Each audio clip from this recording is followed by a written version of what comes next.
दोस्तों, आज की वीडियो में हम शुरू करने वाले हैं सीटेट 2015 का प्रीवियस ईयर क्वेश्चन पेपर। और इस वीडियो में हम सीडीपी के 15 महत्वपूर्ण प्रश्नों को लेंगे। तो चलिए देखते हैं। पहला प्रश्न ये दिया है हमारे पास, शैशवाकाल की अवधि है।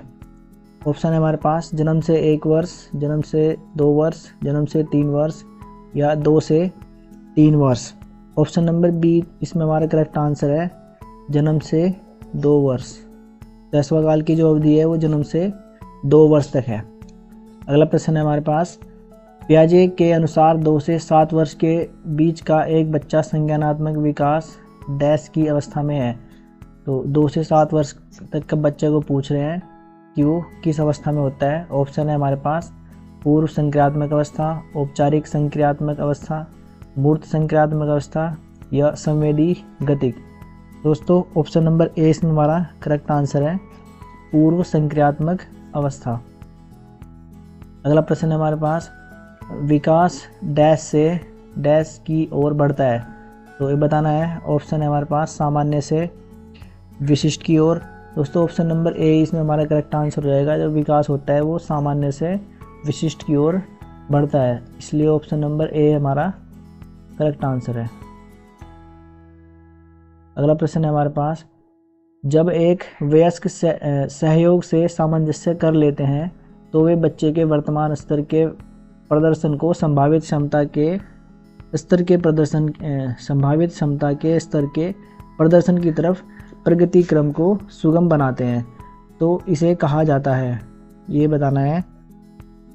ऑप्शन है हमारे पास समीपस्थ विकास, सहयोग देना, सहभागी अधिगम या सहयोगात्मक अधिगम। दोस्तों, ऑप्शन नंबर ए इसमें हमारा करेक्ट आंसर हो जाएगा, सहयोग देना। अगला प्रश्न है हमारे पास, नवीन जानकारी को शामिल करने के लिए वर्तमान स्कीमा में बदलाव की प्रक्रिया डैश ये क्या कहलाती है, ये बताना है। ऑप्शन है हमारे पास अनुकूलन, आत्मसातकरण, समायोजन, अहम केंद्रिता। दोस्तों, ऑप्शन नंबर सी इसमें हमारा करेक्ट आंसर हो जाएगा, समायोजन। स्कीमा की अवधारणा में बदलाव करना क्या कहलाता है, समायोजन। ऑप्शन नंबर सी इसमें हमारा करेक्ट आंसर है।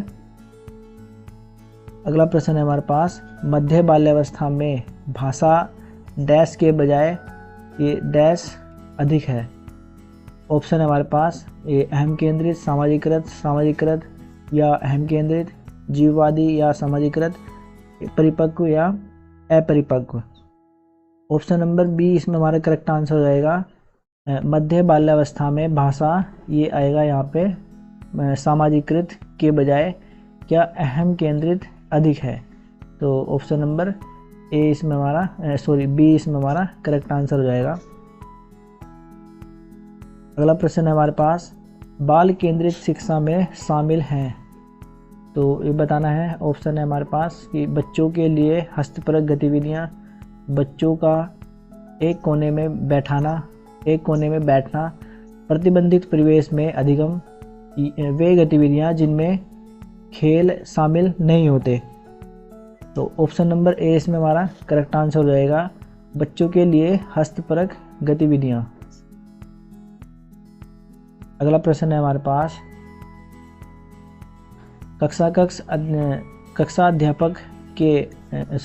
अध्यापक ने राघव को अपनी कक्षा में अपने कीबोर्ड पर स्वयं द्वारा तैयार किया गया मधुर संगीत बजाते हुए देखा। तो कक्षा अध्यापक ने विचार किया कि राघव में की डैश बुद्धि उच्च स्तरीय की है। तो इसमें बताना है, तो स्थानिक बुद्धि है या शारीरिक गतिबोधक बुद्धि या संगीतमय बुद्धि या भाषाई बुद्धि। तो दोस्तों, इसमें पता है आपको क्या मधुर संगीत की बात हो रही है। तो ऑप्शन नंबर सी इसमें हमारा करेक्ट आंसर हो जाएगा, संगीतमय बुद्धि। अगला प्रश्न है हमारे पास, जब एक शिक्षक यह समझता है कि स्वाभाविक रूप से लड़के गणित में लड़कियों से अच्छे होते हैं तो यह दर्शाता है।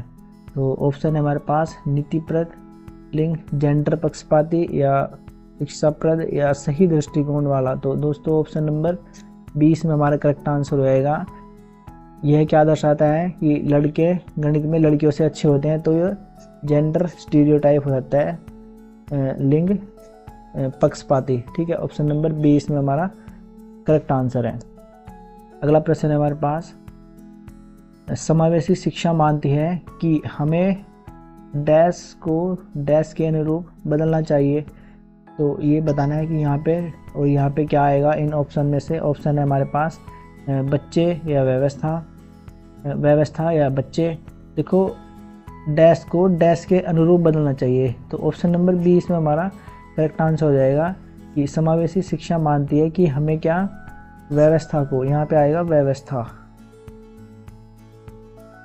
क्या व्यवस्था को बच्चे के अनुरूप, नहीं कि बच्चे को व्यवस्था, क्या ना क्या करना चाहिए, व्यवस्था को बच्चे के अनुरूप बदलना है। तो कौन मानता है, समावेशी शिक्षा। तो ऑप्शन नंबर 20 में हमारा करेक्ट आंसर है। अगला प्रश्न है हमारे पास, बच्चों में ज्ञान की रचना करने और अर्थ का निर्माण करने की क्षमता होती है। इस परिप्रेक्ष्य में एक शिक्षक की भूमिका है। तो ये बताना है। ऑप्शन है हमारे पास तालमेल बैठाने वाले की, संप्रेषक और व्याख्याता की, सुगमकर्ता की या निर्देशक की। दोस्तों ऑप्शन नंबर 30 में हमारा करेक्ट आंसर हो जाएगा सुगमकर्ता की। इस चीज़ के इस परिप्रेक्ष्य में एक शिक्षक की क्या भूमिका है, सुगमकर्ता की। तो ऑप्शन नंबर सी हमारा करेक्ट आंसर है। अगला प्रश्न है हमारे पास, इनमें से कौन सी विशेषता प्रतिभाशाली बच्चे की नहीं है। तो ये देखना है कि कौन सी इनमें से नहीं है। उच्चतर श्रेणी की मानसिक प्रक्रियाएं, उच्च आत्मक्षमता, निम्न औसतीय मानसिक प्रक्रियाएं, अंतर्दृष्टिपूर्वक समस्याओं का समाधान करना। दोस्तों ऑप्शन नंबर 30 में हमारा करेक्ट आंसर हो जाएगा, क्योंकि नहीं वाला पूछ रहे हैं। तो क्या ये निम्न औसतीय मानसिक प्रक्रियाएं, ये एक प्रतिभाशाली बच्चे की विशेषता नहीं है। तो ऑप्शन नंबर 30 में हमारा करेक्ट आंसर है। अगला प्रश्न है हमारे पास, कोहलबर्ग के सिद्धांत के पूर्व परंपरागत स्तर के अनुसार कोई नैतिक निर्णय लेते समय एक व्यक्ति निम्नलिखित में से किस तरफ प्रवृत्त होगा। तो ये बताना है। ऑप्शन है हमारे पास अंतर्निहित संभावित दंड, व्यक्तिगत आवश्यकताएं तथा इच्छाएं, व्यक्तिगत मूल्य या पारिवारिक अपेक्षाएं। दोस्तों ऑप्शन नंबर ए में हमारा करेक्ट आंसर हो जाएगा अंतर्निहित संभावित दंड। अगला प्रश्न है हमारे पास, शिक्षार्थियों यानी अधिगमकर्ता की व्यक्ति की विभिन्नताओं के संदर्भ में शिक्षिका को चाहिए। तो ऑप्शन है इनमें से बताना है कि विविध प्रकार की अधिगम परिस्थितियों को उपलब्ध कराना, निगमनात्मक पद्धति के आधार पर समस्याओं का समाधान करना, कलन विधि का अधिकतर प्रयोग करना, बात करने के लिए शिक्षार्थियों को तथ्य उपलब्ध कराना। तो ऑप्शन नंबर ए में हमारा करेक्ट आंसर हो जाएगा। एक शिक्षिका को क्या करना चाहिए, विविध प्रकार की अधिगम परिस्थितियों को उपलब्ध कराना चाहिए। तो ऑप्शन नंबर ए में हमारा करेक्ट आंसर है। अगला प्रश्न है हमारे पास, निम्नलिखित में से कौन सा बाल विकास का एक सिद्धांत नहीं है। तो ये भी नहीं वाला बताना है कि इनमें से कौन सा बाल विकास का सिद्धांत नहीं है। ऑप्शन है हमारे पास सभी विकास एक क्रम का पालन करते हैं, विकास के सभी क्षेत्र महत्वपूर्ण हैं, सभी विकास परिपक्वन तथा अनुभव की अंतःक्रिया का परिणाम होते हैं, सभी विकास तथा अधिगम एक समान गति से आगे बढ़ते हैं। तो दोस्तों ऑप्शन नंबर डी इसमें हमारा करेक्ट आंसर हो जाएगा कि सभी विकास तथा अधिगम क्या होता है, एक समान गति से आगे बढ़ते हैं। तो ऑप्शन नंबर डी इसमें हमारा करेक्ट आंसर हो जाएगा। तो दोस्तों इस वीडियो में हमने CDP के 15 महत्वपूर्ण प्रश्नों को हल किया है। अगर आपको यह वीडियो अच्छी लगी है तो प्लीज़ शेयर कीजिए अपने दोस्तों के साथ और सब्सक्राइब कीजिए हमारे चैनल को।